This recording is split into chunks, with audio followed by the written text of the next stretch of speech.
لە تازەترین هەڵوێزدا وتەبێژی وەفدی دانوسانکاری یەکێتی نیشتیمانی کوردستان لە لێدوانێکی تایبەتدا بۆ کورسات نیوز ڕایگەیاند وەگەیکێتی ڕەزامەند و پشتیوانی لە پرۆژەکەی لیستی خزمەت دەکەن سەبارەت بە دیاریکردنی کاندیدێک بە شێوەی تەوافق بۆ پارێزگاری سلێمانی.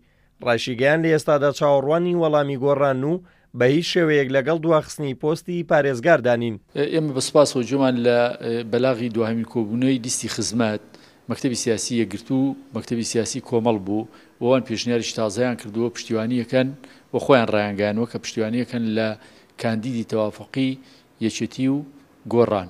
ئێمە سەر ڕای سوپاس کەوان هەمیشە بە دوایەوە گەڕن چارەسەرێک بدۆزنەوە پێشتریش چەند جاری کە پێشنیاریان کردووە هەوڵێکی زۆریان ناوە. ئێمە زۆر سوپاسی ئەو هیممەتە و ئەو نەفەس پاچیانەکەین بەرامبەر بەو مۆزوعە لەگەڵەوە ئێمە ئیعلانێکین کە ئێمە ئەومان قبوڵە و چاوەڕێی ئەوواکەین گۆڕان هەڵوێستی خۆی لەسەر پەیامەکەی ئەو پێشنیارەکەی لیستی خزمەت دەربڕێ بۆی دەست بکەین بە گفتوگۆ و ئێستا ئێمە چاوەڕێی ئەوەین کە گۆڕان وەڵامێک باتەوە یا بە ڕسمیە لە ڕووی ئەعلامەوە بۆی دەست بکەین بە گفتوگۆ.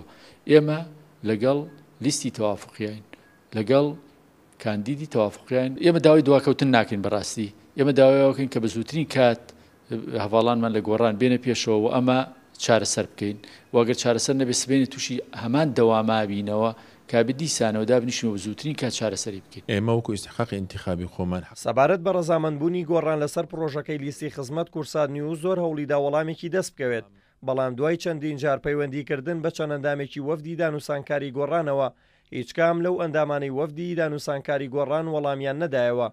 جیاماژەیە پێشتریش لیستی خزمەت پێشنیاری ئەوەی بۆ یەکێتی و گۆڕان کردبوو کە پۆستی پارێزگاری سلێمانی 2 ساڵ بە 2 ساڵ بێت بەڵام دوای چەندین کۆبوونەوەی هیچ کام لەو دوولایەنە نەگەیشتنە ڕێکەوتن.